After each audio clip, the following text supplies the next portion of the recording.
SER Podcast.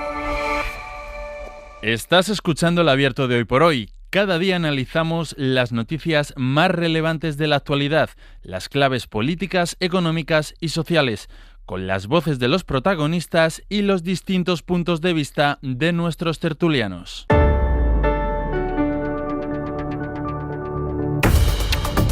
El Abierto de este lunes, el último lunes del mes de agosto, lo compartimos con Antón Losada. Antón, buenos días. Buenos días. Con Carlos Sánchez. Hola, Carlos. Muy buenos días. Y con Mariam Martínez Bascuñán. Bienvenida, Mariam. Buenos días. Dejadme empezar saludando porque sabéis que tenemos una semana que, antes lo comentábamos con Jordi Carbó, en principio el pronóstico tiene que apuntar a una mejora que ya estamos viendo objetivamente en la extinción de los incendios, aunque todavía hay al menos 11 grandes focos activos todavía en nuestro país. Ayer la directora general de Protección Civil pedía todavía un último esfuerzo a los servicios de extinción que llevan días luchando con jornadas que vamos describiendo aquí, jornadas que en muchos casos se alargan por encima de las 15, las 16, las 17 horas para intentar controlar el fuego. Y justo cuando parecía que las llamas están en general en una situación que va a mejor, se ha controlado por ejemplo el de Jarilla, el peor que ha vivido Extremadura en su historia, teníamos noticia de algunos que se reactivaban, por ejemplo el que ocurría en El Bierzo, en Molina Seca. Y desde allí nos está escuchando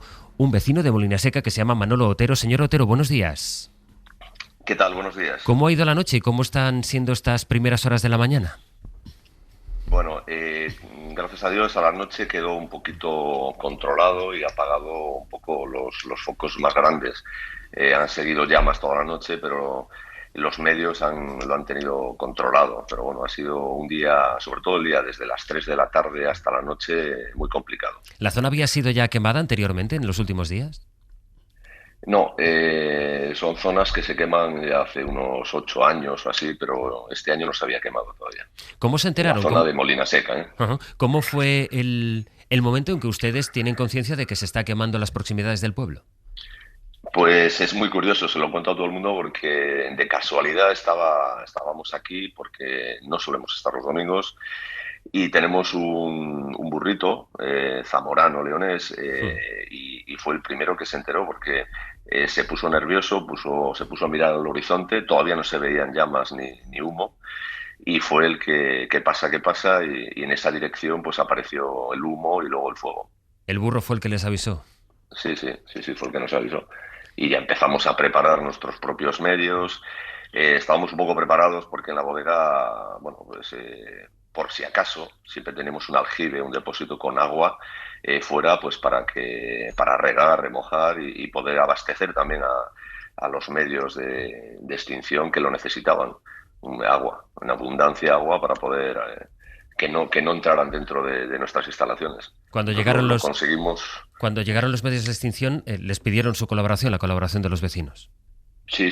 Aquí todo el pueblo ayuda con un caldero, sacando agua de las piscinas, en las casas de al lado y, bueno, remojando, intentando echar agua por todos lados. Y por mi parte, pues abasteciendo agua también a las bombas de los servicios de extinción para que no se quedaran sin agua. ¿Recibieron orden de desalojo ustedes? Sí, pero la Guardia Civil me decía, váyase, y digo, no, yo dentro de mi casa tengo que estar aquí regando, pues, y mojando, intentando apagar para que no me echen. O sea, creo que incluso le contesté de malas maneras a un oficial, pero dije, no, yo de aquí no me voy. ¿Es consciente del riesgo? Claro. Sí, bueno, el riesgo se mide, ¿no? Por las personas, el riesgo relativo. Sabía hasta dónde podía llegar el fuego porque de la finca para adentro lo tengo más o menos limpio, pero bueno, siempre el riesgo existe. Mucho humo, bueno, pues se respira mal, pero bueno. No se fue casi nadie, todo el mundo se quedó. ¿Cuántos vecinos son en Molina Seca? Bueno, yo estoy un poco en las afueras, pero Molina Seca ahora en verano será un pueblo que puede tener, no lo sé, más de 3.000 personas, una cosa así. Seguramente. Camino Santiago, mucho turismo, mucho restaurante, sí, que me consta que tuvieron que desalojar. ¿Tiene usted una bodega, Manolo? Sí, tengo una bodega aquí en Bierzo, en la entrada de Molina Seca, que se llama Encima Wines. Y dice que las cosas ahora mismo parece que vayan a mejor, ¿no? Bueno, estoy viendo por la ventana, esto parece pues un paisaje lunar, como está todavía echando humo, hay, bueno, pues está todo negro, marrón. Se ve un poquito de verde aquí, alguna zona que no se ha salvado, pero bueno, las naves y esto lo hemos salvado. Y ahora pues tocará limpiar todo y empezar de nuevo. Pues Manolo Otero, queríamos contactar esta mañana con una de las zonas en las que justo cuando la tónica general del país parece que apunte a que, por suerte y muy poco a poco, las cosas pueden empezar a mejorar, falta mucho para volver a la normalidad. Todavía hay algunos municipios que están viviendo sus peores horas, como por ejemplo el caso de Molina Seca, con cómo se complicó la tarde-noche de ayer. Muchas gracias por atendernos esta mañana. Vale, a vosotros. Los incendios que siguen siendo el gran asunto político de la semana, por ahí vamos a retomar el abierto, por ahí vamos a empezar nuestro análisis político por la crítica del Partido Popular al Gobierno y la respuesta que da el Gobierno. Será la vuelta. El Abierto. Ser podcast. Vamos con asuntos para el debate que tendrán esta mañana aquí en esta mesa Antón Losada, María Martín de Bascuñán y Carlos Sánchez, empezando por desplegar los argumentos políticos que en el caso del Partido Popular, David Junquera, buenos días. Hola, buenos días. Por lo que escuchamos ayer a quien fue la portavoz, quien lanzó el mensaje del Partido Popular, a Dolors Montserrat, un poco la idea es, ya vendremos en el Partido Popular a arreglar todo este desaguisado que organiza un gobierno al que llama incapaz, pasando por alto que las competencias de prevención y de extinción son de las comunidades autónomas y de hecho señalando directamente al gobierno y por eso, David, esas comparecencias que el PP ha pedido esta misma semana en el Senado. Eso es una idea que seguro que no nos supone una sorpresa para vosotros. El PP le da la vuelta al cartel de cerrado por vacaciones que estaba colocado en la puerta del Senado, activa su cámara fetiche, donde ostenta mayoría absoluta para mudar su estrategia del canutazo, de la mera declaración política veraniega, pues a la institucionalidad de la Cámara Alta. 4 ministros a escena, Robles, Agesen, Marlaska y Planas, interrogados al gusto de los senadores populares para tratar de dejar claro que el que reaccionó tarde, el que no ha tenido los montes como hay que tenerlos, es el gobierno de Sánchez, como siempre. Siempre hace lo mismo. Primero desaparecen, están de vacaciones, pero luego vuelven para confrontar, para dividir y para no poner soluciones. Y al final viene la verdad. ¿Y cuál es la verdad, según Dolors Montserrat? Y la verdad es que el gobierno de Sánchez no ha hecho los deberes en prevención, en incendios. Lo dice bien claro el Tribunal Europeo de Cuentas. Argumenta Génova que las comunidades han hecho su tarea, pero Moncloa no, que ni tan siquiera han sido capaces de gastar los fondos europeos para prevención. ¿Saben ustedes cuánto dinero ha invertido de estos 401 millones? Pues aún faltan 320 millones para invertir en gestión forestal y en prevención de incendios. El Ministerio de Transición Ecológica rebate, asegura que ha transferido 253 millones a las comunidades autónomas para trabajar en extinción y prevención y que se han invertido otros 149 en modernizar bases de bomberos forestales y en aviones de extinción. Seguro que todos estos argumentos los escucharemos a lo largo de esta semana en el Senado. Dice el PP que faltan por invertir 300 millones, el gobierno dice que ha invertido 400, en todo caso la competencia está clara, lo venimos hablando desde el principio de esta ola de incendios. Por cierto, sobre esto de la inversión de incendios, muy llamativo lo que están contando esta mañana nuestros compañeros de la SER en Galicia. Caínzos, hola de nuevo. Íñigo Caínzos, hola.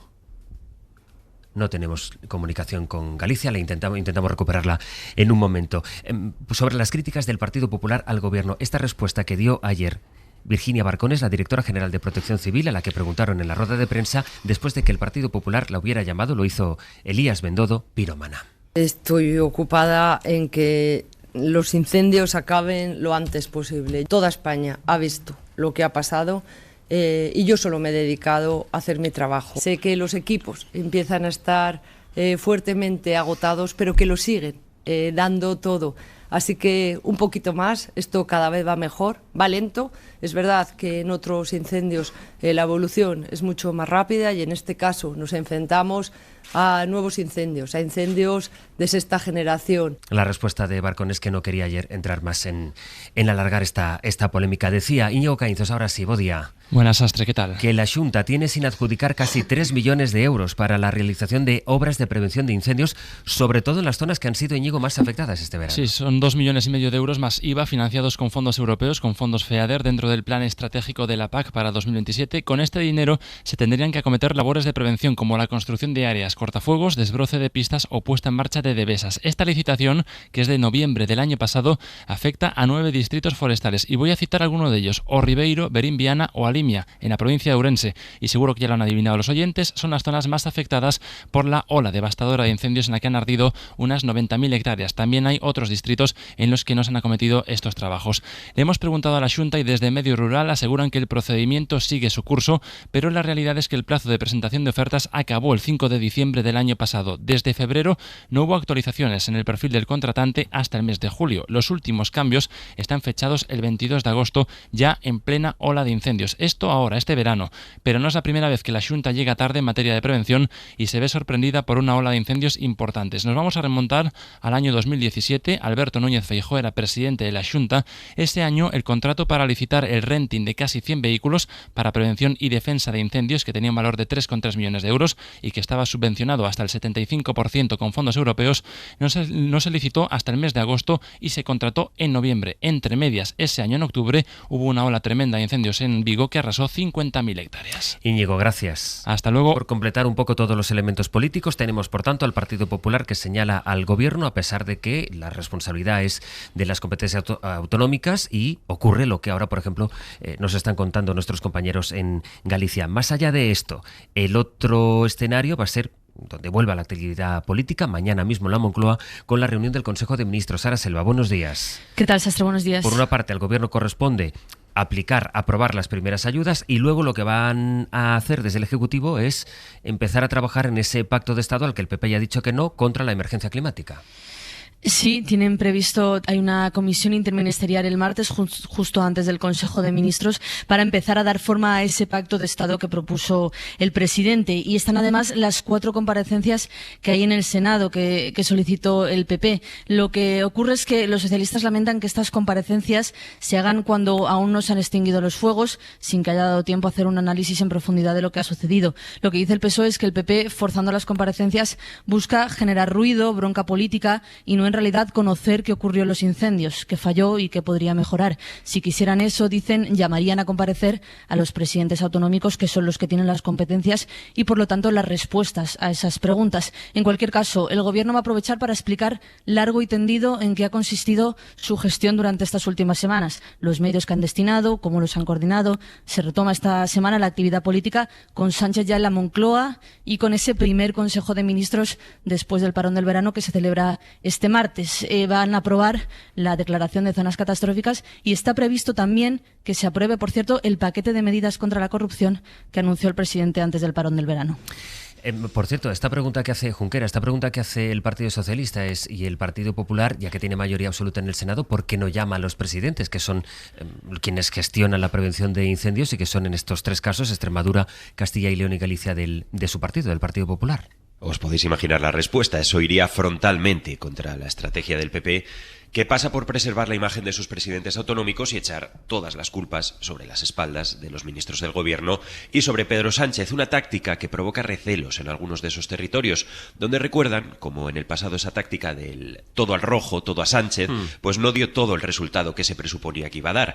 Empiezan los nervios en las sedes, no podemos olvidar que la proximidad de las elecciones en Castilla y León empieza a impregnarlo todo, y la idea de Génova es que se abrasen los ministros y que presidentes como Rueda, Mañueco o Guardiola esquiven en la medida de lo posible el foco nacional, que tengan tiempo para apagar del todo los fuegos y empezar a vehicular las ayudas y las tareas para resucitar los territorios asolados por las llamas, para que luego ya sí puedan explicarse e intervenir. Precisamente hay algunas voces que reconocen que es una contradicción haber esquivado en los territorios las comparecencias y en los parlamentos autonómicos con la excusa de que hay que esperar a que los fuegos estén apagados y al mismo tiempo activar a toda velocidad el Senado para hacérselo pasar mal a los ministros de Pedro Sánchez. Sara y David, gracias. Gracias. Mucho ánimo también a los compañeros de la sección de Nacional, porque ya va a ir volviendo la actividad, las ruedas de prensa, las declaraciones, y bueno, nos vamos a ir encontrando, Antón, con que el discurso va a ir por aquí en este momento en que se va retomando la actividad política, con el Partido Popular, que dice que quiere saber la verdad sobre la gestión de los incendios, pero se produce esta circunstancia por la que no llaman a comparecer a los presidentes autonómicos, sí en cambio a 4 ministros del Gobierno. Bueno, yo creo que es la estrategia que le hemos visto aplicar al Partido Popular, o por lo menos yo se la he visto aplicar al Partido Popular desde que tengo uso de razón. Pues en el Prestige la culpa era de todo el mundo menos de los gobiernos de Fraga y Aznar, que si Mangouras, que si Las Corrientes, que si el gobierno de Portugal, que no había querido acoger al barco, y hasta el final la culpa era también de Nunca Máis, que al parecer fueron los que hundieron el barco y esparcieron el fuego por toda la costa de Galicia, ¿no?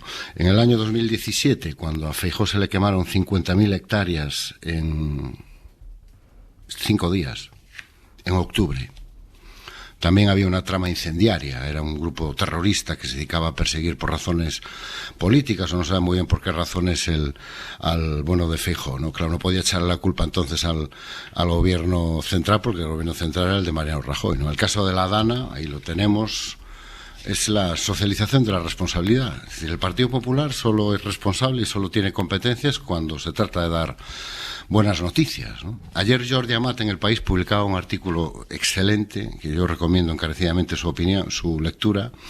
Se titula Castilla y León lidera la innovación forestal de Europa. Y hacía un repaso de toda la propaganda que ha hecho el gobierno de Mañueco y concretamente su consejero, el consejero responsable del área, Suárez Quiñones, el que decía que tener un servicio de extinción todo el año era un despilfarro. Pues llevan 3 años hablando de la innovación forestal, Castilla y León líder en innovación forestal, explicando el crecimiento de la masa forestal, lo bien gestionada que estaba, que era una referencia para toda Europa. Incluso cuenta cómo organizaron varias jornadas con todo tipo de vídeos publicitarios alabando la extraordinaria gestión forestal de Castilla y León, y ahora descubrimos que resulta que no, que esos bosques no estaban tan bien gestionados y que la gestión no era de Mañueco ni de su gobierno, sino que al parecer era de Pedro Sánchez. Entonces Castilla y León ya no es líder, ese era el titular de la nota de prensa oficial que se emitió después de unas jornadas este mismo año, ya no es líder de innovación forestal en Europa. Esta es la realidad a la que nos enfrentamos. En el caso de Alfonso Rueda, 3/4 partes de lo mismo, ¿no? Ayer daba una entrevista en La Voz de Galicia donde decía que tenemos el mejor servicio de extinción de Europa, nuestros bosques están extraordinariamente bien gestionados, han tomado todas las decisiones posibles y lo único que ha fallado aquí es el gobierno central. Esto, bueno, pues es difícil de explicar lo de tenemos el mejor servicio de extinción de Europa y que se te quemen 100.000 hectáreas en una semana. Y además ni siquiera se te quema como le pasó al bipartito, al gobierno en el que yo estaba, por toda Galicia, no, se te quema en un área muy concentrada, que es el área de Valdeorras y el área del Ribeiro. Y así estamos. Esta es evidentemente es una estrategia que la hemos visto aplicar miles de veces y que va mucho más allá de la coyuntura. Yo creo que tiene que ver con una manera de entender el poder y el ejercicio del poder, que es que yo solo tengo poder cuando las cosas van bien y yo solo mando y asumo responsabilidades cuando las noticias son buenas. Cuando las cosas van mal, cuando las noticias no son buenas, cuando hay una emergencia o cuando hay una crisis, mi trabajo es señalar a los culpables, no resolverla, que es exactamente lo que le estamos haciendo, lo que le estamos viendo hacer al Partido Popular. Y obviamente señalar a los culpables quiere decir encontrar a cualquiera menos ellos mismos para asumir la responsabilidad. Es una pauta, es un patrón, es una forma de entender el poder y el ejercicio del poder. Ahora que mencionabas una de las razones que se escuchan efectivamente en muchos episodios de incendios, también lo de si hay una trama delictiva, una organización criminal detrás de muchos incendios. Déjame recordar qué es lo que nos respondió el viernes aquí cuando le preguntábamos por esto el fiscal de Medio Ambiente de Málaga, que lleva más de 10 años luchando contra los delitos contra el medio ambiente. Esos son argumentos utilizados desde la política como argumento sencillo para darle algo a la ciudadanía. Yo iría alejando del lenguaje político este tipo de expresiones porque no aportan nada. Y hay una información que esta mañana nos traía también nuestro compañero Javier Bañuelos, que ha hablado con agentes del Seprona, entre otras agentes que se dedican a esto profesionalmente, y le dicen lo mismo que nos dijo el fiscal, es decir, que aquí tramas organizadas pues muy, muy, muy raras veces. Mariam. Sí, yo estoy totalmente de acuerdo con lo que decía Antón sobre el modelo de poder, ¿no? Es un modelo de poder deliberado. Hay una paradoja aquí, y es que al mismo tiempo que se está deslegitimando al Estado de las autonomías, tienen prácticamente todo el poder autonómico, ¿no? Esta es la gran paradoja del PP. Pero yo creo que lo que está pasando es que el PP quizás ha descubierto que es mucho más rentable políticamente ser víctima que ser gestor. Esto tiene un incentivo electoral y es que le permite mantener constantemente el conflicto político con Madrid, aparecer como víctima del centralismo, movilizar a su electorado contra el gobierno de España, evitar ser evaluado por resultados concretos. Yo no sé a vosotros, pero a mí esto me recuerda bastante a los mejores tiempos del Procés, ¿no? Es el modelo de autonomía sin responsabilidad y sin gestión y siempre culpabilizando al Estado central. Pero la paradoja es esta, ¿no? Es que al mismo tiempo que quieren poder autonómico, controlar consejerías, presupuestos, patronazgos, no quieren la responsabilidad autonómica. Es decir, quieren que los juzguen, pero sin que los servicios estén funcionando, ¿no? Yo creo que la estrategia de fondo es que han convertido las competencias autonómicas en una plataforma de oposición al gobierno central. Las autonomías ya no son para gestionar mejor, sino para esto, para crear ese conflicto permanente y para vivir de eso. Y el resultado es un modelo donde gobernar mal se ha convertido en algo rentable porque siempre puedes culpar al nivel superior. Es casi la perversión, ¿no?, completa del federalismo, usar el poder descentralizado para sabotear el sistema desde dentro. Yo creo que el problema es este, ¿no?, que se ha politizado totalmente la gestión técnica para convertirla en un instrumento electoral. Sobre las cosas que están saliendo y que están poniéndose sobre la mesa con esta crisis, antes citaba Antón un artículo de Jordi Amat de ayer del País. Voy a quedarme con el editorial de ayer del País, que me parece que dejaba algunos asuntos muy claros sobre esta confusión a la que asistimos. Leo: si hay ineficiencia es porque el gobierno central no se implica, pero no le pedimos que se implique porque entonces los ineptos somos nosotros. Venía a resumir así el argumento del PP. Dice: el PP, que gobierna el 70% del territorio, ensayó con la Dana de Valencia un discurso que le permite eludir responsabilidades ante las catástrofes, aprovechando de manera desleal la delgada zona gris que deja el sistema, es decir, quién decide y cuándo declarar cada nivel de emergencia. Y aquí esta frase, ¿no? Si hay ineficiencias porque el gobierno central no se implica, pero no le pedimos que se implique porque entonces los ineptos seríamos nosotros. Continúa este editorial, dice: Pedro Sánchez no es el jefe de los presidentes autonómicos, cada uno es el máximo responsable dentro de sus competencias y, asimismo, cuando el gobierno central declara que le tienen que pedir ayuda para poder darla, tiene razón, pero lo que percibe el ciudadano es indiferencia. La acusación de dejación de responsabilidades entre administraciones es veneno para la confianza en el sistema. Y terminaba con esta frase, dice: si el PP tiene una propuesta concreta de recentralización del Estado, es decir, si aquí de lo que se trata es replanteemos cómo están organizadas las competencias, o sea, replanteemos nuestro modelo constitucional, una propuesta como tiene Vox debería articularla, decía el editorial, por escrito. Carlos. Sí, una de las cosas que hemos aprendido en la última década desde que llegó Donald Trump en su primer mandato es que la desinformación da votos, ganas elecciones con la desinformación. Y ahora estaba escuchando que haber metido el corte de Dolors Montserrat, que es nada menos que la portavoz del Partido Popular en Estrasburgo, en el Parlamento Europeo, donde dice que el Tribunal de Cuentas afea la conducta al gobierno central. El Tribunal de Cuentas no habla nada del gobierno central porque el informe se refiere a 3 comunidades autónomas: a Castilla-La Mancha, que es una comunidad que afortunadamente no ha tenido grandes incendios este verano, a Castilla y León y Galicia. Es decir, no habla nada del gobierno central. ¿Por qué? Por una razón obvia que decía antes Marian. Porque constitucionalmente las competencias sobre gestión de la masa forestal es de las comunidades autónomas y por lo tanto cuando el Tribunal de Cuentas entra a ver si se ha gastado bien el dinero, pues analiza si se lo han gastado bien las comunidades autónomas. Ahí está la desinformación. Y entonces uno se pregunta, ¿por qué se hace esto? Evidentemente para ganar votos. Y sobre todo además tiene una consideración, yo creo que es todavía mucho más preocupante. La estrategia de la confusión deliberada sobre el reparto competencial está poniendo en duda el sistema constitucional español. Lo hemos hablado aquí muchas veces. Cuando tú confundes a la opinión pública sobre quién tiene las competencias, lo que estás es de alguna manera manipulando la Constitución que tú dices defender todos los días. Por eso es muy importante. Yo creo que el gobierno central a lo mejor debería hacer alguna campaña, lo digo así como una propuesta probablemente a lo mejor fuera de lugar, pero una campaña para que la gente conozca realmente cuáles son las competencias de cada comunidad autónoma. La gente piensa que es que las comunidades autónomas no tienen prácticamente competencias en nada porque deliberadamente se está desinformando sobre lo que dice la Constitución española. Me parece que esa es una reflexión de fondo que debería hacer este país. Que los ciudadanos todavía, muchos están cuando dicen voy a la seguridad social, pensando que la seguridad social es quien financia la sanidad. No, la sanidad se financia con impuestos y nada tiene que ver la seguridad social con el sistema sanitario público. Es decir, me parece que es necesario una reflexión de fondo y ya utilizar el Senado que constitucionalmente la Cámara Territorial, para ser una Cámara simplemente de afear la conducta al Gobierno central, me parece que es otra manipulación de la Constitución.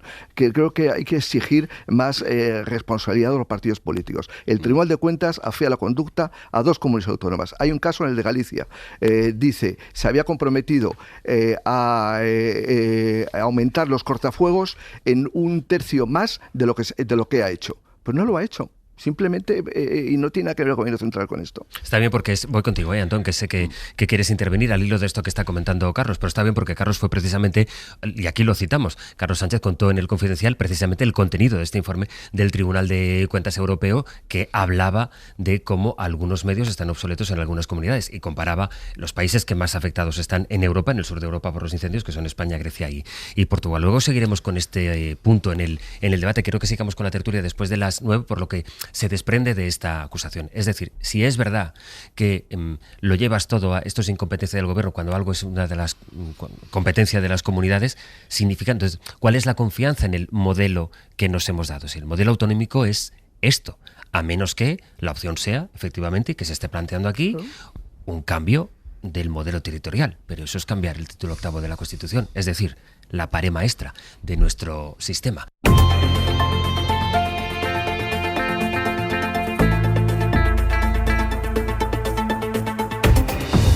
Alberto de este lunes con Carlos Sánchez, María Martínez Bascuñán y Antón Losada, con quien voy a seguir el debate a partir, Antón, de la gestión política de los incendios, las críticas del PP que comentábamos antes y a las que se suma, por ejemplo, una información que leíamos esta mañana en El País, que el PP pidió el doble de medios aéreos contra el fuego de los que dispone la Unión Europea. Es decir, el día de antes, el 14 de agosto, dijeron varios de sus presidentes, Mañueco, por ejemplo, que tenían los medios suficientes, y al día siguiente, que es cuando llegan esas 3 cartas a la vez de las 3 comunidades a Protección Civil, piden al menos el doble de medios de los que tiene el dispositivo europeo de prevención. Y no pidieron submarinos porque no se les ocurrió, sino también habrían pedido submarinos, ¿no? Pero esto, la misma secuencia cronológica que acabas de resumir, explica esta manera de entender el poder, ¿no?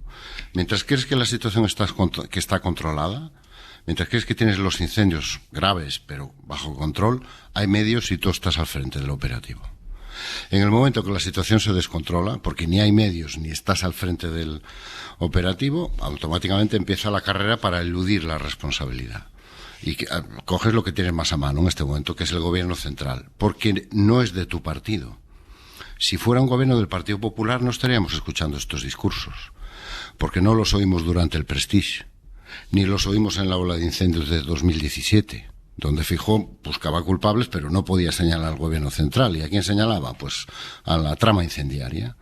¿No os acordáis cuando Miguel Ángel Rodríguez, después de aquel temporal en invierno, acabó culpabilizando a los ciudadanos por haber salido con sus coches en mitad del temporal, que el gobierno no había advertido que iba a ser de esa intensidad? Es que yo sinceramente creo que ni siquiera tiene que ver con el modelo de Estado, tiene que ver con su manera de entender el ejercicio del poder, porque tenemos muchas experiencias, y vuelvo a citar el Prestige, donde las administraciones eran todas del mismo color y en teoría no tenía por qué haber ni había problema de coordinación alguno, y al final el resultado fue igualmente desastroso, igualmente catastrófico.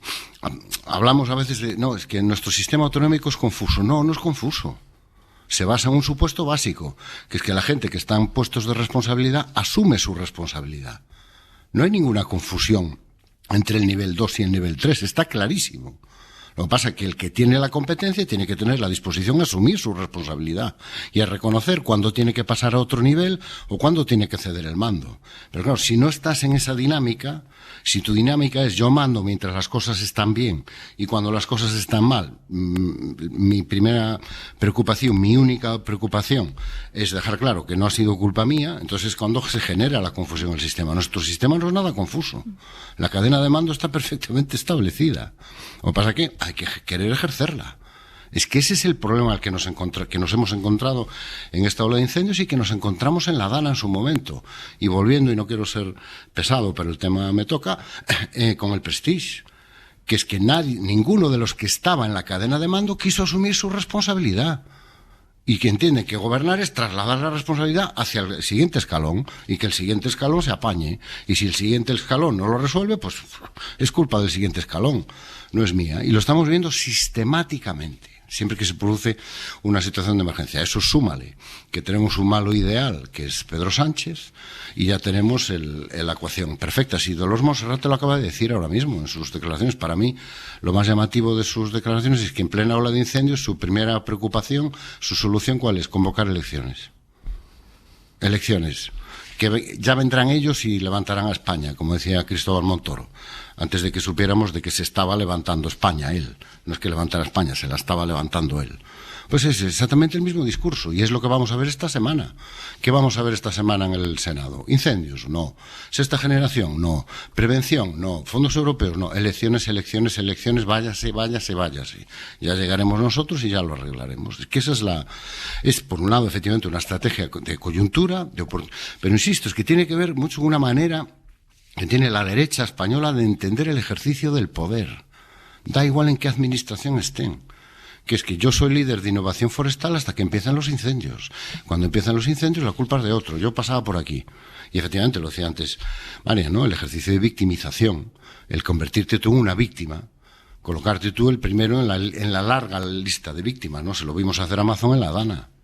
En las semanas siguientes, en sus comparecencias, parecía que la víctima era él, que él era el gran afectado de la Dana. Se lo hemos visto hacer a Mañueco, se lo hemos visto hacer a Alfonso Rueda, que se pasea por los medios de comunicación prácticamente como si fuera un héroe luchando en solitario contra los incendios, cuando acabamos de oír lo que nos cuentan los compañeros de Radio Galicia, o lo que oímos en los informativos todos los días, que todavía hoy se están firmando convenios en muchos ayuntamientos para crear las brigadas para apagar los incendios. Hoy, a 25 de agosto, si no me equivoco. Déjame recuperar cómo se expresó ayer Dolors Montserrat, que ejercía de portavoz del partido.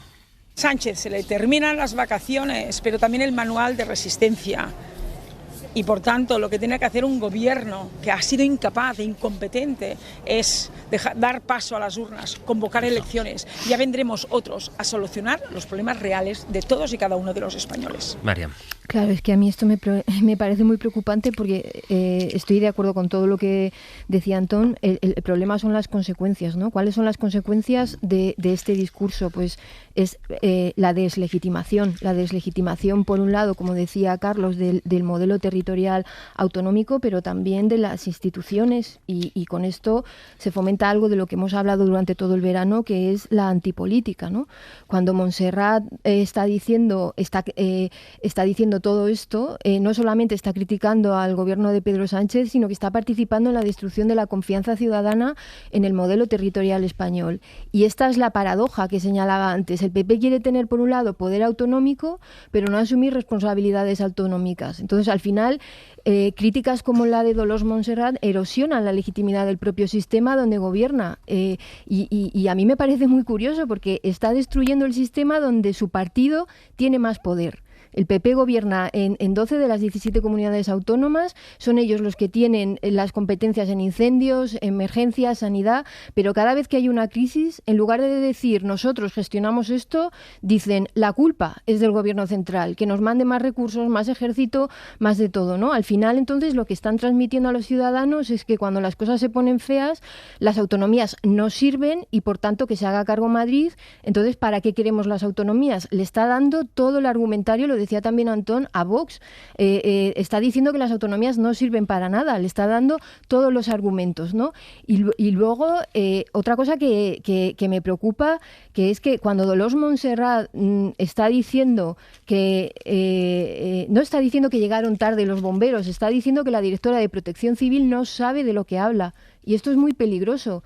El patrón siempre ha sido así. Con el COVID se atacaron a los epidemiólogos, con la Dana se deslegitimó a la EMET, con el apagón se cuestionaron a los técnicos eléctricos y ahora se critica a la Dirección de Protección Civil. Es siempre la misma estrategia y la consecuencia al final es que si consigues que la gente piense que la directora de Protección Civil es una política incompetente en lugar de una técnica, lo que va a pasar es que la próxima vez cuando se diga diga hay que evacuar la zona, pues la gente no va a querer evacuar esa zona, porque no es que solamente estés criticando al gobierno de turno, es que estás rompiendo la confianza en las instituciones que van a seguir ahí cuando ya no gobierne el PP. Y para mí es una estrategia muy trumpista. Trump dijo que los epidemiólogos hacían política. Dolors Montserrat dice que Protección Civil hace política. Es un patrón idéntico. Deslegitimar a los técnicos para que la gente no confíe en las instituciones y, por tanto, fomentar esa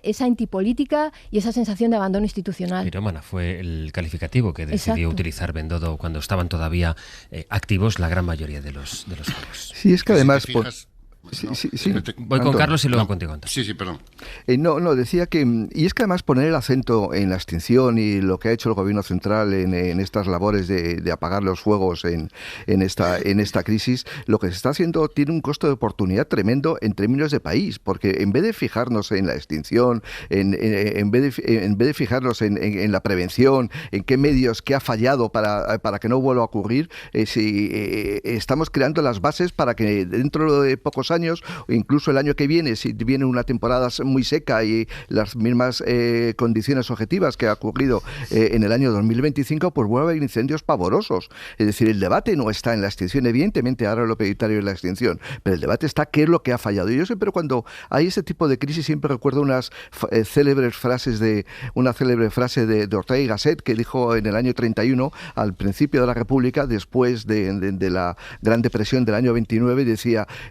lo que tenemos que saber lo que nos pasa como país. Y si no sabemos lo que nos pasa, pues difícilmente podremos buscar solución. Y decía Ortega, traigan ustedes a los mejores arquitectos, a los mejores economistas, a los mejores políticos, a los mejores sociólogos, a los mejores expertos para saber lo que nos pasa. Este país tiene de manera recurrente incendios pavorosos durante muchísimos años, más que en otros territorios, con una masa forestal también muy potente. En Alemania hay una masa forestal extraordinaria. Evidentemente no hay las condiciones climáticas que tiene España, pero hay una masa forestal extraordinaria. En Suiza, en Bélgica, en muchos países hay masas forestales. Es decir, tenemos que saber lo que nos pasa. Y entonces, si desviamos la atención sobre el papel del gobierno central en la extinción de incendios, pues yo creo que no sabremos resolver el problema de fondo, porque este país tiene de manera recurrente tantísimos incendios. ¿Y vas a decir, Antón? No, iba a decir que... El Partido Popular ha subido de tal manera el discurso de la extrema derecha que, si os fijáis, ningún líder de Vox se ha visto en la necesidad de interrumpir siquiera sus vacaciones por la ola de incendios, ¿no? Creo que lo único que ha hecho Santiago Abascal, grabar un vídeo que debe estar grabado pues en alguna habitación de su casa con fondo blanco. Y dices, ¿para qué? Si ya te hace el discurso el Partido Popular.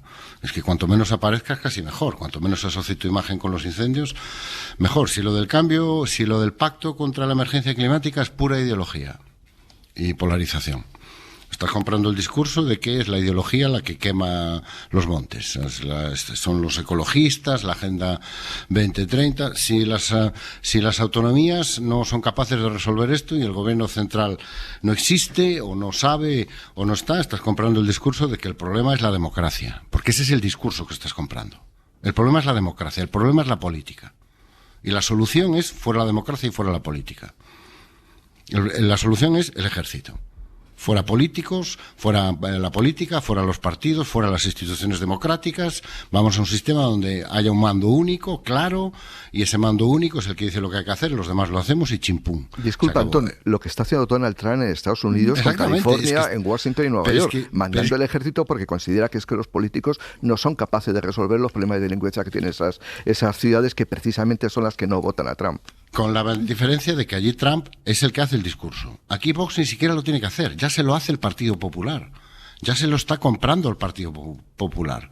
O sea, ¿qué vamos a ver en estas sesiones del Senado? Negacionismo climático, negacionismo político. El problema es que a la gente no se le deja limpiar los montes, cosa que es absolutamente falsa, y os lo puedo decir como miembro de una familia que tiene que limpiar los montes todos los años porque se lo piden los ayuntamientos, que es la ideología, que es el 2030, que todo está lleno de políticos, que no hay responsables, y que eso es lo que vamos a oír en el Senado. Ese es el discurso de Vox en vena, con la diferencia que no lo tiene que hacer ni Vox, ya se lo hace el Partido Popular, que debería ser el primer interesado en abrir un debate sobre efectivamente los incendios, la sexta generación, la posibilidad de extinguirlos o no, y la prevención. ¿Por qué? Porque son ellos los que tienen la responsabilidad. La tienen este año y la van a tener el año que viene, y el año que viene, y el año que viene. Ellos deberían ser los primeros interesados en abrir un debate sobre las políticas que necesitamos para afrontar estos incendios del siglo XXI. Y no seguir haciéndolo con políticas y sistemas de extinción del siglo XIX. Sobre todo porque lo que estamos haciendo aquí no es tanto comentar algo que acaba de suceder, que también, sino comentar escenarios que van a volver a darse. Lo estáis comentando, es decir, lo dice todo el mundo. Olas de incendio como estas, desgraciadamente, este país va a verá más en los años que vienen. Y entonces, la pregunta que hay que hacerse a partir de ahora es, bueno, ¿y ahora qué? Es decir, ¿qué va a pasar a partir de aquí? ¿Qué va a quedar de aquí? ¿Qué va a quedar de esta desconfianza que se instala en la política o en los gestores políticos? Vamos a volver a ver cuando dentro de un año o dos, ojalá que no vuelva a ocurrir, pero la verdad es que tampoco podemos ir con los ojos vendados. Y cuando vuelva a suceder, volveremos a ver esta discusión sobre el nivel 2, el nivel 3, o las cosas serán distintas según el partido político que gestionen las administraciones. Si son del mismo signo político, veremos todo esto en un ruido muchísimo más bajo. Y por cierto, con las condiciones de los bomberos, ¿qué va a pasar? ¿Esto lo vamos a dejar aquí? ¿Vamos a seguir dando por hecho que una comunidad puede contratar a los bomberos 5 meses y luego darles 14 horas de formación en el mejor de los casos y después de esas 14 horas enviarlos en su primer día de trabajo a enfrentarse a un dispositivo contra el fuego? ¿Vamos a dar por hecho que va a seguir habiendo empresas privadas que trabajan para una administración, en este caso la Junta de Castilla y León, que seguirá pidiendo por Infojobs bomberos que no tengan peones para apagar los incendios porque ni siquiera les dan la categoría de bombero, que no tengan la formación suficiente o a los que no se les pida ninguna experiencia? ¿De todo esto qué va a quedar más allá de este debate político? Pues en fin, es una pregunta muy interesante. Quisiera que avanzáramos porque el escenario político en este momento, estos son días de vuelta a la normalidad, de vuelta al ritmo, aunque poco a poco van volviendo. Pues por ejemplo, mañana veremos Consejo de Ministros, veremos estas comparecencias en el Senado y también, por cierto, hablando del Consejo de Ministros, hay una decisión que va a tomar el Gobierno, que es aprobar el decreto que fija el criterio para la reubicación de las personas migrantes solicitantes de asilo. Nicolás Castellano, hola Nico, buenos días. Hola, ¿qué tal, José Luis? Buenos días. No se puede decir que el Gobierno actúe con mucha rapidez, de hecho saben que Canarias lo viene pidiendo insistentemente porque ellos tienen las instalaciones saturadas. Ha habido también una decisión del Tribunal Supremo que apremió al Gobierno, de hecho le advirtió que o tomaba esta decisión o iba a tener consecuencias. Lo que pasa es que luego está el escenario político y en esto, Nico, el Gobierno se ha encontrado ya con el rechazo de las comunidades del Partido Popular. Así que conviene que expliquemos cuál es el contexto, qué es, Nico, lo que se decide y qué va a pasar a partir de ahora. Mañana el Consejo de Ministros, en el calendario previsto por el Gobierno, fija definitivamente cómo se van a repartir esos menores por las distintas comunidades autónomas. Y lo hará, José Luis, en base a los criterios que ya hemos contado: la población, la renta per cápita, la tasa de paro o el esfuerzo previo, las plazas de acogida previas de cada comunidad autónoma. Y en esa foto, al menos en el mes de julio, como contábamos aquí en la cadena SER, había 3 comunidades gobernadas por el PP que serían el destino de la mayoría de los menores. 677 irían a Andalucía, a Madrid 650 y a la Comunidad Valenciana 570. Esto después de que, recordemos, hace ya un año que el Partido Popular rechazó reformar el artículo 35 de la Ley de Extranjería en el Congreso de los Diputados. Finalmente eso se aprobó y el Gobierno ha seguido con su calendario intentando fijar las causas concretas o el contexto por el que se va a hacer este reparto. Recordemos, son aproximadamente 4.000 de los 5.000 menores que quedan en Canarias, porque los otros 1.000 solicitantes de asilo que han empezado poco a poco a ser repartidos por las comunidades autónomas. Y un detalle, José Luis, llamativo, porque ahora mismo las rutas migratorias están cambiando. En esa foto previa que mañana tiene que aprobar el Consejo de Ministros, había previsto, por ejemplo, que se trasladara a 50 menores de Canarias, Ceuta y Melilla, a las Islas Baleares. Y las Islas Baleares han pedido que se suspenda el traslado porque ahora están recibiendo precisamente ellos pateras. Háblame de eso, Nico, de cómo han cambiado las rutas, porque ya comentábamos el otro día que la primera ruta sigue siendo la Canaria, pero la segunda, que era la del Estrecho, ha dejado de serlo porque ahora es precisamente la ruta Balear la segunda ruta más transitada por personas que intentan llegar a nuestras costas. Sí, lo primero que tenemos que decir, José Luis, es que estamos en uno de los veranos de menos llegadas de pateras a Canarias, al Estado español en general. A Canarias, por ejemplo, hacía 2 semanas en que no se rescataba ni una sola embarcación. Ayer ese cayuco de más de 230 personas, con un bebé recién nacido, varias personas que no podían caminar después de la travesía. Parece ser que el cayuco venía muy al sur, incluso desde Guinea-Conakry. Pero como dices, la noticia migratoria en cuanto a las llegadas en la frontera sur está en Baleares, porque solo en los últimos días han llegado más de 1.000 personas. Bate récord, nunca se había llegado a estos niveles, ha subido prácticamente un 80%, y por primera vez llegan más migrantes a las Islas Baleares que al Estrecho, que era el destino habitual de las pateras en el mes de julio, de agosto, en el verano. Así que esa es la foto que va cambiando, e incluso ahora Canarias estamos en torno a 12.000 personas que han llegado en patera en lo que va de año. Esto es la mitad de lo del año pasado, pero es que en Baleares esa cifra se va acercando prácticamente a los 10.000 y por primera vez el Ministerio del Interior daba esa cifra de llegadas a las Islas Baleares. Nunca se había establecido en la estadística porque la llegada, sobre todo desde Orán, desde Argelia, hacia las Islas Baleares sigue en ascenso. Un cambio de fondo que se está produciendo. Nicolás, gracias.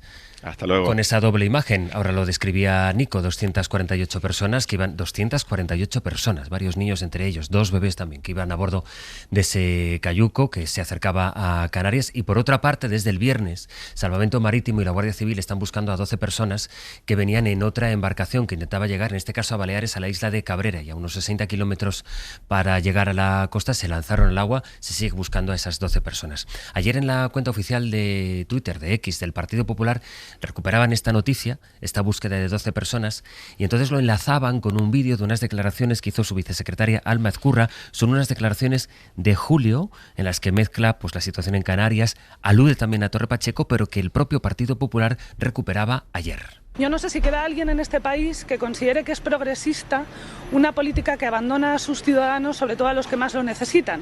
Y es eso exactamente lo que está sucediendo en España. Es lo que hemos visto en Torre Pacheco, es lo que vemos en Canarias y lo que vemos cada vez en más pueblos, en más municipios, en más ciudades de España.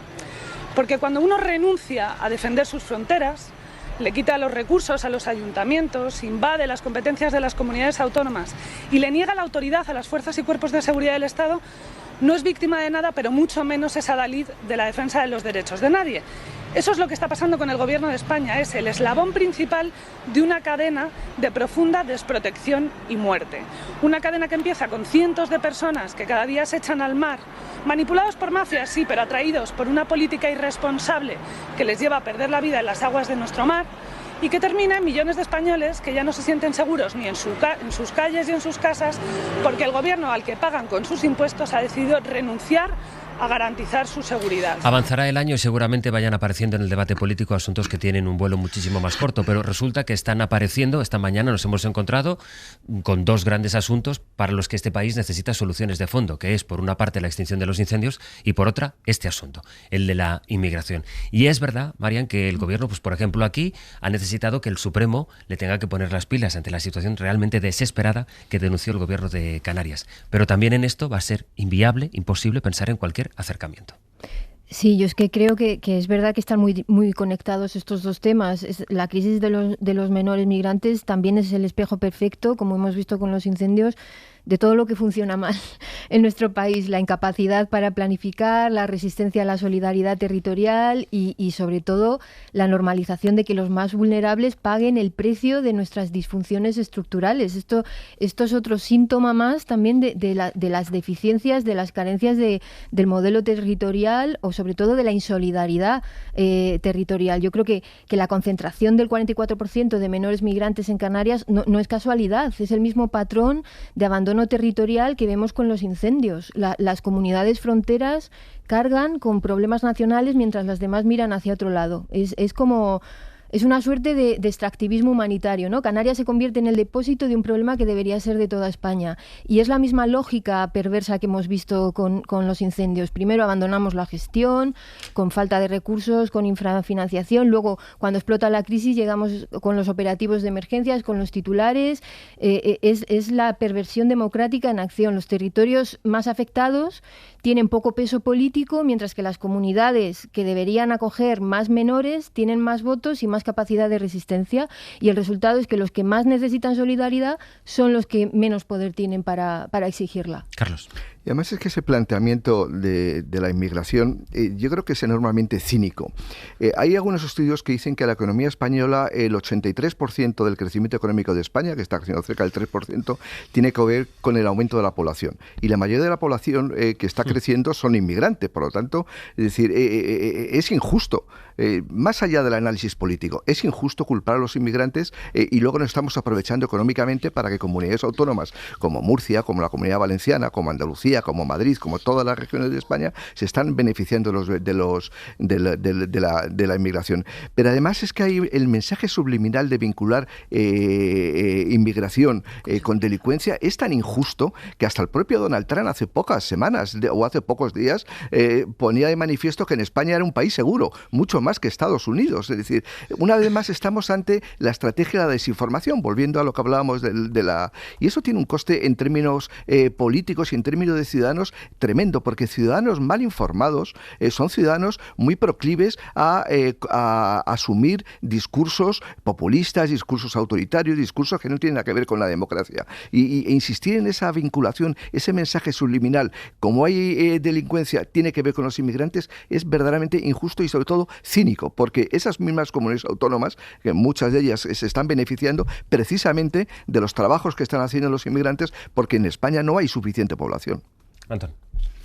Bueno, yo creo que el único vínculo demostrable que existe entre la inmigración ilegal y la delincuencia es la que cometen esos empresarios sin conciencia que explotan sistemáticamente a los inmigrantes, ¿no? Yo creo que si hay registros y datos abundantes es en esa dirección, la explotación y todo tipo de delitos que sufren los inmigrantes, especialmente aquellos en situación ilegal, por parte de españoles que lo que buscan es beneficio, ¿no? Es el único vínculo que conozco y que está efectivamente demostrado, ¿no? A mí este tema me produce un bochorno enorme. O sea, que una de las 4 grandes economías del mundo sea incapaz de gestionar un problema como este y se esté peleando por repartirse a 7.000 niños y niñas y los trate como si fueran tóxicos, me produce una vergüenza moral y personal, diría que insoportable. Después nos sorprendemos de que el discurso de la extrema derecha sobre la inmigración progrese, pero si son los grandes partidos los que lo compran, son los grandes partidos los que se comportan como si efectivamente esto fuera un problema, como si esto fuera mercancía averiada, como si esto fuera mercancía tóxica que nadie quiere tener en su casa, que nadie quiere tener bajo su administración. Se andan tirando los niños y las niñas de unos a otros como si fueran efectivamente un problema, que es exactamente el discurso que está haciendo la extrema derecha. Son un problema, nos están invadiendo, no queremos más. Entonces, como son un problema, nos están invadiendo y no queremos más, a mí no me los mande. Mándeselos a otros, pero a mí no me los mande. Pues yo tampoco me los quiero quedar. Entonces, la gente ve que ese es el discurso y el mensaje que le traslada muchas de las decisiones, ¿no? No solo la extrema derecha lo dice abiertamente. El Partido Popular actúa en sintonía con ese discurso y cada vez se lo compra más, pero yo creo también el gobierno en este asunto, yo creo que está demostrando una falta de personalidad política y de coraje político para afrontar algo que no deberíamos tratar como un problema, sino como algo que tenemos que gestionar. Se trata de seres humanos. Es que a veces se nos olvida. O sea, a veces hablamos de los inmigrantes como si fueran activos económicos, como si fueran sujetos o objetos de caridad, como si fueran aliens que vienen de otro planeta o pertenecieran a otro género que no fuera el género humano. Son seres humanos. Son personas, son niños, son niñas. De un país católico como este, cristiano y católico como este, realmente tiene un problema para acoger.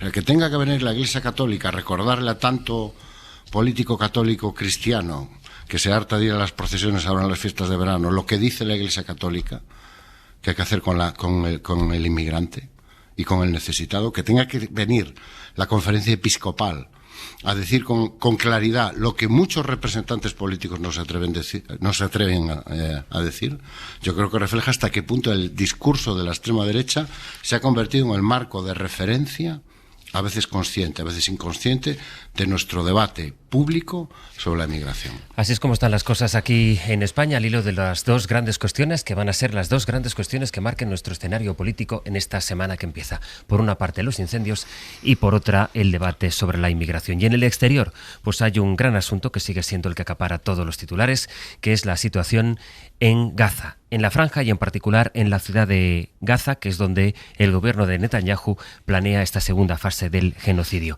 Vamos a conectar en directo a las 9:35 de la mañana, a las 8:35 en Canarias. Hemos ido hablando estos últimos días con gente que estaba en la franja, pero es la primera vez que podemos hablar con alguien que está en la ciudad, en Gaza ciudad. Samkara Vázquez, buenos días.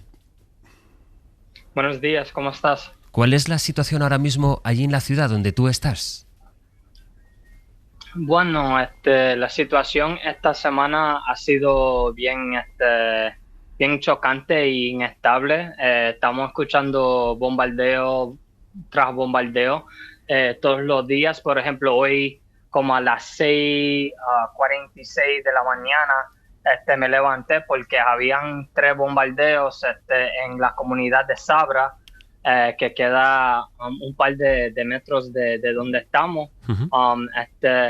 Y es bien complicado. Las fuerzas sionistas anunciaron una nueva operación militar que se llama Gideon's Chariots parte 2.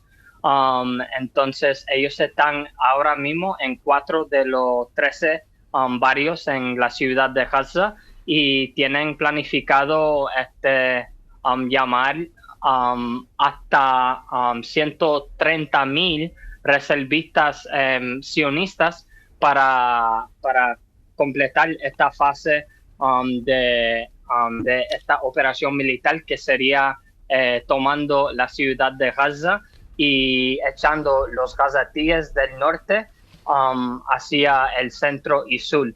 Y es súper importante tomar en cuenta de que en este momento 86.3% de la franja de Gaza está en zona roja o en zonas de evacuación. Es decir, tenemos menos de 14% de la franja de Gaza, que es como 40 metros cuadrados para 2 millones de personas. Entonces, si ellos logran tomar la ciudad de Gaza, sería bien mal, y estamos hablando de más de 1 millón de gazatíes que están en el norte en este momento. Samkara, cuéntame, ¿cómo llegaste tú y cuándo a la ciudad de Gaza? Llegué a la ciudad de Gaza hace un mes atrás, pero llevo 17 meses aquí en la franja de Gaza, entonces he estado en diferentes partes. Y llegué aquí porque estamos haciendo distribución de agua potable a la comunidad, que es un recurso bien difícil encontrar bajo estas condiciones, tomando en cuenta de que la mayoría de las plantas de desalinización está dentro de las zonas rojas. Entonces son bien limitados el acceso a recursos que tenemos, especialmente en el norte, porque hay un bloqueo total de recursos y ayuda humanitaria entrando. Eso es comida, medicina, medicamentos, agua, todo. Tú trabajas para una ONG de Canadá, ¿correcto? Sí, se llama GLIA. Es una organización médico solidario que trae trabajadores médicos a la franja de Gaza para trabajar en los hospitales públicos, que en este momento queda 3, y hoy hace una hora atrás atacaron a Nasser, donde tenemos 3 trabajadores médicos. Entonces, y esto no es fuera de lo normal, ya las fuerzas sionistas han atacado los 36 hospitales públicos más de 500 veces, y solamente queda 3 de los 36 hospitales públicos. Entonces, esto rompe la ley internacional. O sea, acaban de atacar hace una hora otra vez un hospital. Me describes una situación, Samkara, de falta de agua, porque muchas veces hablamos, y especialmente desde el viernes que la ONU declaró la hambruna, hablamos de las dificultades de la gente para poder seguir comiendo, de la malnutrición, de la desnutrición, pero a eso se suma no solo la falta de comida, que por eso te quiero preguntar, ¿cómo accede la población, el casi millón de personas que vive allí en Gaza, en la ciudad donde tú estás, a la comida, sino también falta agua para poder beber? Sí, o sea, la hambruna está tocando a todos. Por ejemplo, estamos estamos racionando las comidas que tenemos en este momento y es súper difícil. Estamos hablando de que si hay la poca de ayuda humanitaria que entra al sur, tenemos que pedir permiso a llevarlo al norte. Y muchas veces las fuerzas sionistas niegan a las camionetas ir al norte. Entonces, la hambruna es aún peor, digamos, en el norte. Y además hay los lugares de la Fundación Humanitaria para Gaza, pero esos son trampas de muerte. Entonces ya han masacrado a más de 1.500 gazatíes tratando de ir a buscar ayuda humanitaria, y no debe militarizar la ayuda humanitaria. Y en términos de la situación de agua, ellos están intencionalmente deshaciendo y destruyendo la infraestructura de agua. Había plantas de desalinación que han sido atacados, incluso las camionetas que llevan agua. Estamos hablando de que la semana pasada ellos atacaron 3 camionetas que estaban llevando agua a la población. Incluso atacaron gente que estaba haciendo fila para buscar agua. Y estamos hablando de civiles.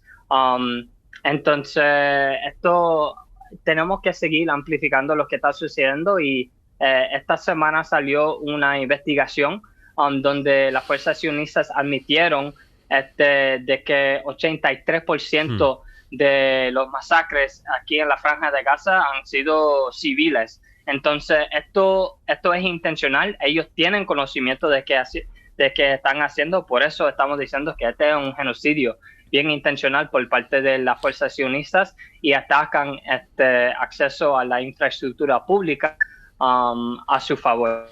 Las familias que viven allí, que todavía continúan en la ciudad de Gaza, para las que es imposible salir, no ya solo porque no encontrarán un territorio al que puedan desplazarse. No hablo de un territorio seguro, que eso no existe en Gaza, sino que no encontrarán espacio físico para poder desplazarse porque el sur está absolutamente saturado. Pero es que además la gente que vive allí donde tú estás ahora mismo, Sankar, en la ciudad de Gaza, tiene medios. Estamos hablando de familias enteras, muchas con niños, personas que no pueden desplazarse.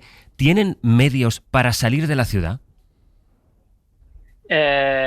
Bueno, digamos que la mayoría de la gente, si es que vamos a tener que evacuar, van a caminar. O si pueden encontrar un carro o un burro con una carta, sería bien difícil, porque la ruta, solamente hay una ruta para llegar al sur, y en una zona roja. No, hablando de que ellos ya están tomando un riesgo quedar en la ciudad de Gaza, pero aún más tratando de salir, porque la mayoría de los masacres están sucediendo dentro de las zonas que supuestamente son seguros, y la situación es mal, y además de eso tenemos un problema en términos de recursos. Las fuerzas sionistas no están dejando entrar tiendas de campaña. Entonces, si toda esta gente logran por un milagro llegar al sur, estar durmiendo en la calle, y ya hay gente durmiendo en las calles que han sido desplazados forzablemente desde el este de la Franja de Gaza. Entonces, la situación sigue bien grave. Y hay que tomar en cuenta, no hay saneamiento dentro de estas tiendas de campaña, porque no hay acceso a agua constantemente. La gente está haciendo fila para buscar comida o para buscar agua. Entonces hay enfermedades evitables que está llegando a la gente, como la sarna y cosas así, enfermedades evitables. Sankara Vázquez, ¿tú cómo estás? Y bueno, estoy como bien ansioso, porque estoy tratando de estar al momento con todo. Yo estoy trabajando con la población local, entonces trato de lo más posible dar información sobre lo que está sucediendo para que la gente pueda tomar sus decisiones, y no es fácil. pero también es importante como personas desde afuera que deberían estar aquí para ayudar, tratar de estar con la gente lo más posible, informarlos y dar un poco de reconocimiento de que no son aislados, aunque sienten aislados. Hay gente desde afuera luchando para terminar estos crímenes de guerra, y hay gente, y yo tengo la oportunidad y estoy bien agradecido para estar aquí tangiblemente, físicamente, para ayudar a esta gente durante un tiempo. O sea, estamos hablando de más de 22 meses de un genocidio. Entonces, he visto cosas, o sea, no he visto tantos muertos en toda mi vida. Niños, viejos, hombres, mujeres, y es bien chocante. Ya yo he tenido que evacuar forzablemente 3 veces. Esto sería la 4ª. Entonces, no hay ningún lugar seguro dentro de toda la franja de Gaza. Y, o sea, esto tiene que parar. Esto es un gasto de fondos de cualquier país que está apoyando, especialmente los Estados Unidos, pero cualquier país que está mandando armas, tenemos que pedir sanciones y romper la relación diplomática.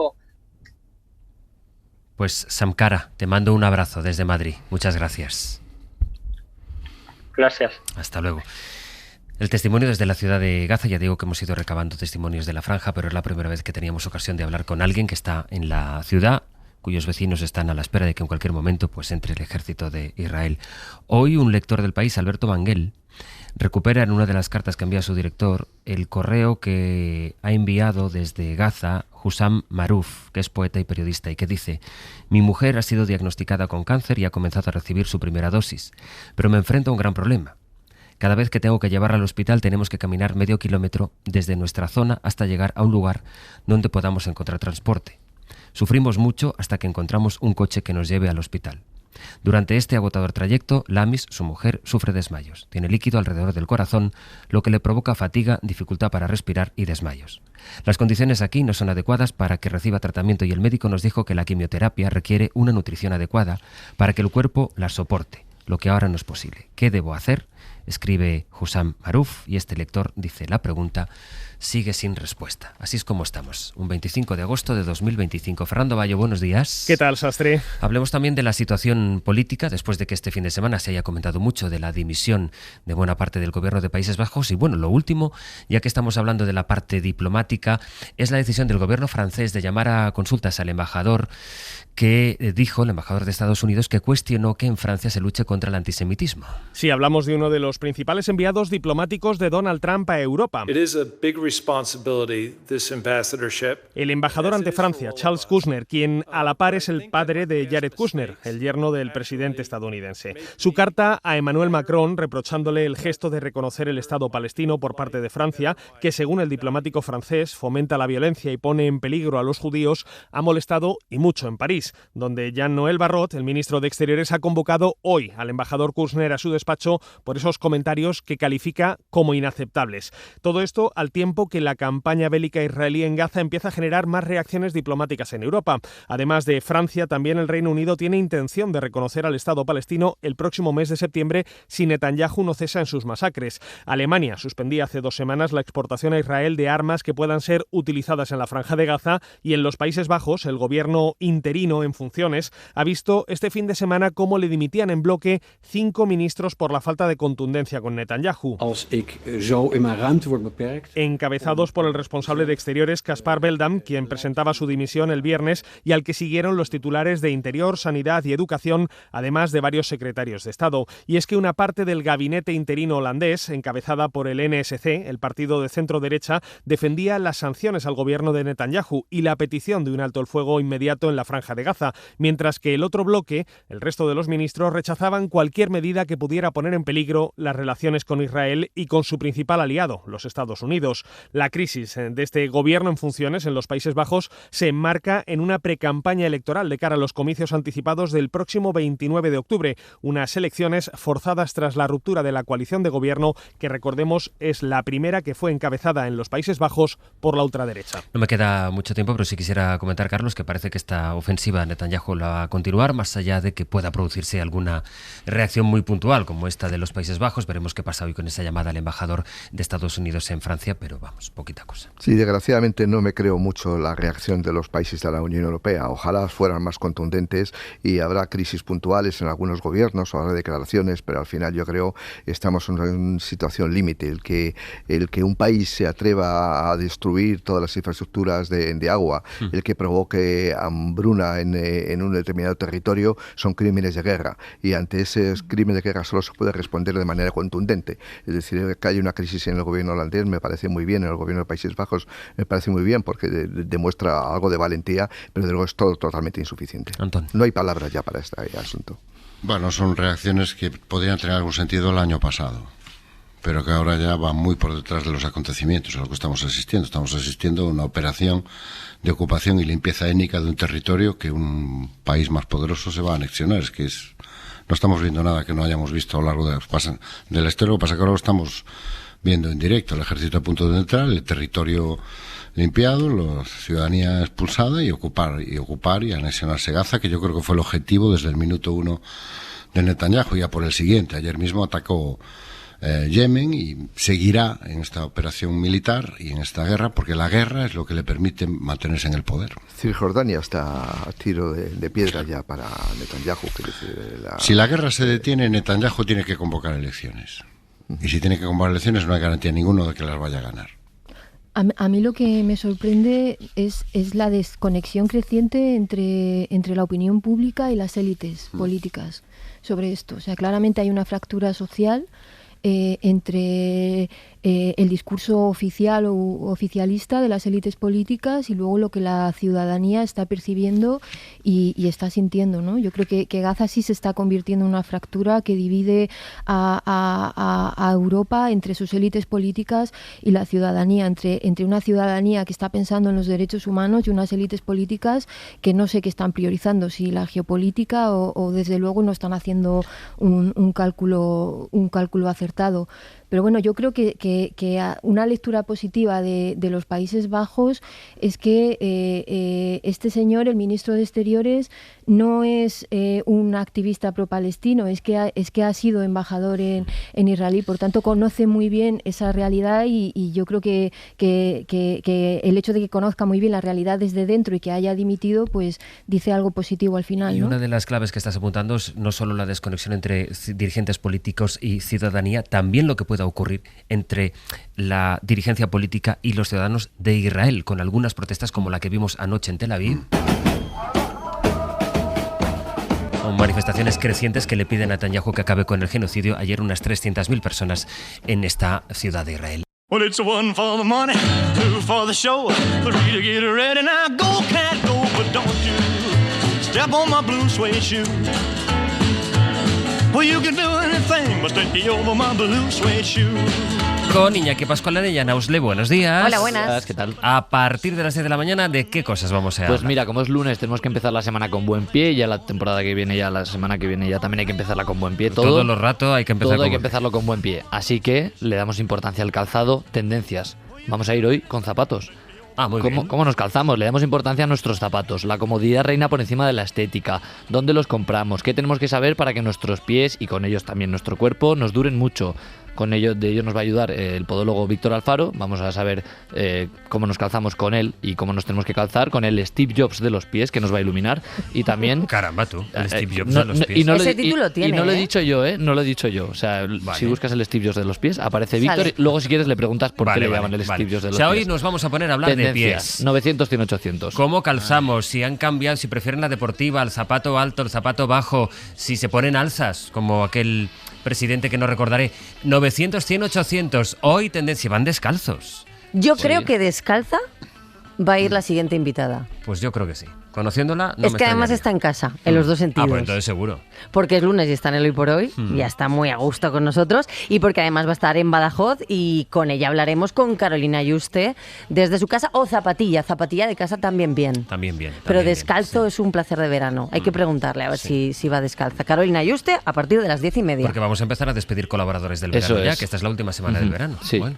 Última semana, pero tendremos también a Pepe Rubio, que también es muy de sorprender con el calzado, y nos va a contar, os voy a dar un titular, nos va a contar el carrete de París, la historia del carrete de París, y el titular es que el último día de su primer viaje a París lo dedicó a rehacer las fotos del viaje.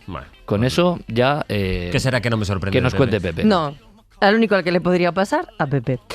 Luego llegan los diálogos de cine de Elio Castro, que hoy son los mejores finales del séptimo arte. Qué bien. Cada uno tenemos nuestro favorito, el que a lo mejor nos hace más tilín, pero vamos a repasar muchos y muy buenos. Y vamos a ir despidiendo, como dices, colaboradores, entre ellos Tony Padilla, que va a cerrar su lista de jugadores malditos, y hoy el último jugador maldito de la lista es Eric Cantona. En nada, a partir de las 10, en unos pocos minutos, les preguntamos sobre calzado. Si ha cambiado el calzado, si ahora prefiere andar esta gente que va descalza también, o que corre los zapatos que prácticamente no tienen suela. En el 900-100-800 de momento, muy bien calzados y muy cómodos han estado aquí, espero, Carlos Sánchez, Antón Losada y Mario Martínez Bascuñán. Hasta la próxima. Días, feliz día. Adiós. Adiós. Para no perderte ningún episodio, síguenos en la aplicación o la web de la SER, Podium Podcast o tu plataforma de audio favorita.